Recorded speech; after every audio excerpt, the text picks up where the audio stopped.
Al pie de la cruz estaba, afligida y dolorosa, la madre triste y llorosa, traspasado el corazón, sufriendo junto a su hijo el dolor de su pasión. Santa María, Madre de Dios, ruega por nosotros al Redentor.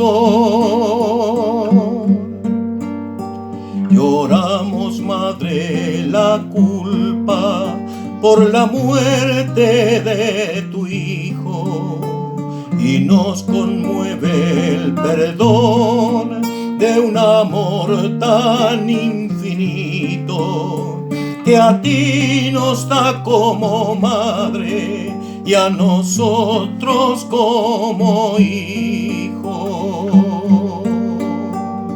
Santa María, Madre de Dios, ruega por nosotros al Redentor.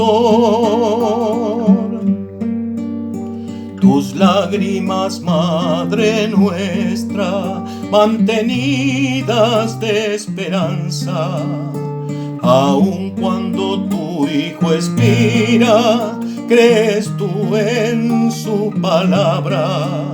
Si el grano de trigo muere, resurge una nueva espiga.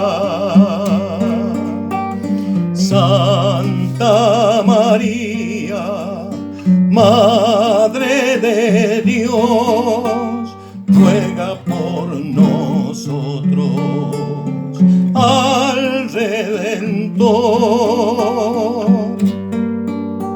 Contigo estamos, Señora, Madre de dolor transita, para enjugar esas lágrimas que corren por tus mejillas, ofreciéndote el consuelo de una vida arrepentida.